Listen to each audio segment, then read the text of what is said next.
Saidpur United volunteers association শুভার ষষ্ঠ প্রতিষ্ঠা বার্ষিকী পালন।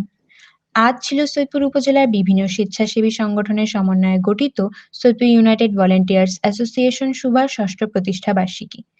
এই উপলক্ষে সকাল ১০টায় জিআরপি মোড় থেকে এক র্যালি শহর প্রদক্ষিণ করে। শহর প্রদক্ষিণ শেষে সৈয়দপুর উপজেলা হলরুমে শুভার সদস্যদের নিয়ে এক আলোচনা সভা অনুষ্ঠিত হয়। এ সময় আলোচকরা সৈয়দপুর শহরের বিভিন্ন সমস্যা সমাধানের জন্য বিভিন্ন সিদ্ধান্ত গ্রহণ করেন। আলোচনা অনুষ্ঠান শেষে কেক কেটে শুভার ষষ্ঠ প্রতিষ্ঠাবার্ষিকী অনুষ্ঠানের সমাপ্তি ঘটে। এ সময় উপস্থিত ছিলেন সৈয়দপুর উপজেলা নির্বাহী অফিসার ও শুভার প্রধান উপদেষ্টা নূরে আলম সিদ্দিকী, উপদেষ্টা আমিনুল ইসলাম, উপদেষ্টা সাংবাদিক এম.আর. আলম ঝন্টু, সাংবাদিক আমিরুল জামান, উপদেষ্টা প্রভাষক শিউলি বেগম, শাহাবত আলী সাব্বু সহ বিভিন্ন স্বেচ্ছাসেবী সংগঠনের স্বেচ্ছাসেবীরা।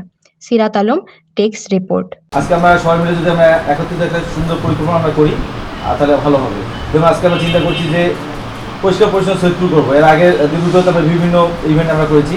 আজকে ইভেন্টটাকে আমরা যদি এই প্রতিষ্ঠা বার্ষিকী উপলক্ষে সবার দিক থেকে যদি আমরা কাজ করি, সৈয়দপুরকে পরিষ্কার পরিচ্ছন্ন রাখতে হবে, নির্দিষ্ট স্থানে ময়লা ফেলতে হবে, এই কাজগুলোই আমরা করি। আমরা এই বছর যে প্রতিবদ্ধ শুধু এটা না, নানা পরিকল্পনা আমরা করবো ধীরে ধীরে।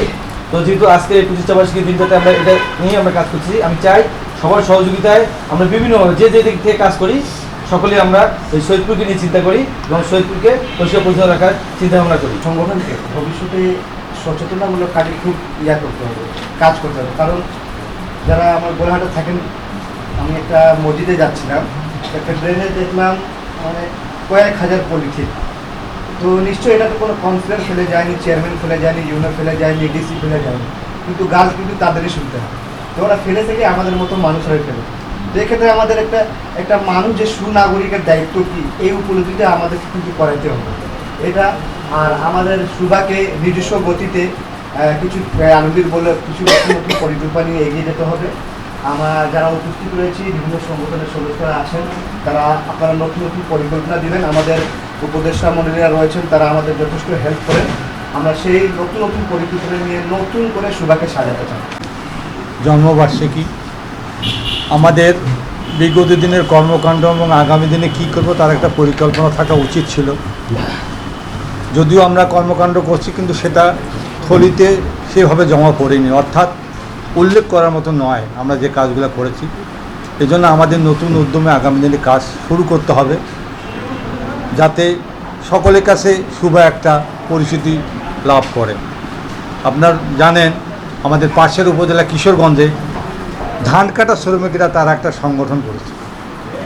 ঝন্টু এবং আলমগীর আমার সাথে গিয়েছিল, দেখছে তারা ধান কাটা শ্রমিকরা তারা একটা সংগঠন করেছে, তারা একটা স্কুল পরিচালনা করছে। তাদের কি মনোবল, তারা কোন পর্যায়ে গেছে, আপনারা যদি কোনো সময় কিশোরগঞ্জে যান গেলে দেখবেন তাদের কর্মকাণ্ড। অনুরূপভাবে আমরা যদি এখানে 22টি সংগঠন সকলেই কাজ করে, কিন্তু আমরা সম্মিলিতভাবে সেই কাজটা যদি করতে পারি এবং প্রশাসনের সহযোগিতাকে নিয়ে, তাহলে আমার মনে হয় সবচেয়ে ভালো হবে। আমার মনে হয় দূরত্বটা আমাদের হচ্ছে, হয় প্রশাসনের সাথে বা আমাদের সকলের সাথে যে একটা সমন্বয় থাকা দরকার, সেই জিনিসটা হচ্ছে না। এই সমন্বয়টা করে আমাদের এগিয়ে যেতে হবে। নতুন একটি বিজয়, নতুন একটি স্বাধীনতা আমরা অর্জন করেছি। এটা যারাই আছেন এই যুব সমাজ, তাদেরকে উজ্জীবিত আরও বেশি হয়ে আমাদেরকে এই সংগঠনটি এগিয়ে নিতে হবে। আর ভুল ভ্রান্তি নিয়েই কিন্তু মানুষ, এটা তো স্বাভাবিক। আমাদের অনেকেই আমরা পেজে লিখে থাকি বা আদার্স, আমরা একটু স্লো হয়ে আছি। আমি কিন্তু বক্তব্য ভালো দিতে পারি না, কিন্তু আজকে সুযোগ পাচ্ছি দু একটা বলি,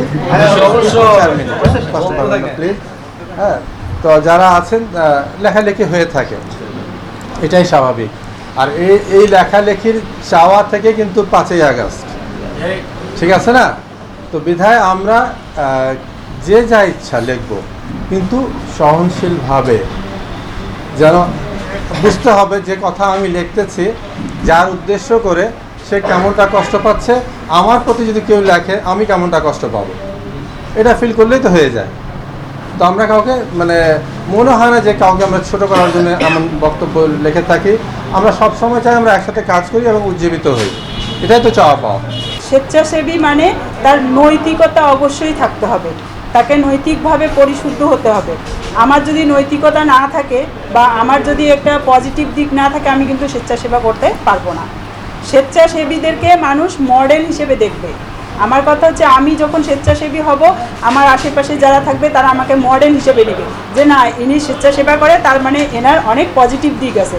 আর নেগেটিভ দিকগুলোকে আমি চেষ্টা করব হজম করার, বা এগুলোকে আমি আমার সাইডে রাখার, এমনভাবে আমি লুকিয়ে রাখার চেষ্টা করব যে নেগেটিভিটি আসতে চাইলেও যাতে সেটা মানুষের সামনে প্রকাশ না পায়। আজকে যেহেতু একটা উৎসবের দিন, আমরা এই বিষয়টাকে ভুলে যেতে চাই। কেন মনে রাখবো কে কার ক্ষতি করলো, কে কার উপকার করলো, এই বিষয়টা নয়। আত্মসমালোচনা থাকতে হবে। আমি মনে করি আজকের দিনেও আমরা আত্মসমালোচনা করতে পারি।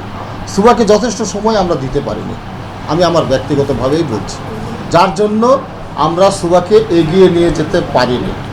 সুভার উত্তরোত্তর উন্নতি কামনা করি এবং সুভার সকল সদস্যকে শুভেচ্ছা এবং স্বাগত জানাই, যে সুভা আরও এগিয়ে যাবে এবং সুভা যে মহৎ উদ্দেশ্য নিয়ে গঠিত হয়েছিল সেই কাজগুলো প্রতিটি প্রতিষ্ঠান তাদের নিজেদের দায়িত্বের জায়গা থেকে সুন্দরভাবে করবে, এই আশাই আজকে আমাদের প্রতিষ্ঠাবার্ষিকীর মেইন লক্ষ্য এবং উদ্দেশ্য হওয়া উচিত।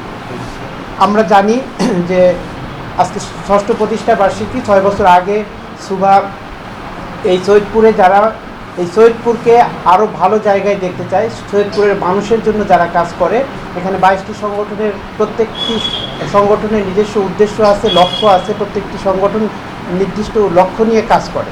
প্রত্যেকটি সংগঠনের কিন্তু উদ্দেশ্যই স্বেচ্ছায় এবং নিজেদের, যেটা আমাদের এমআর আলম ছোট উনি বলতেছিলেন যে নিজেদের খেয়ে বোনের মোষ তাড়ানো, কিন্তু এটা কিন্তু অনেক বড় মানসিকতার পরিচয়। প্রত্যেকটি স্বেচ্ছাসেবী সংগঠন কিন্তু নিজেদের শ্রমে মানুষের সেবায় বা মানুষের বা পরিবেশের বা এই সৈয়দপুরকে আরও ভালো জায়গায় নিয়ে যাওয়ার জন্য কাজ করে।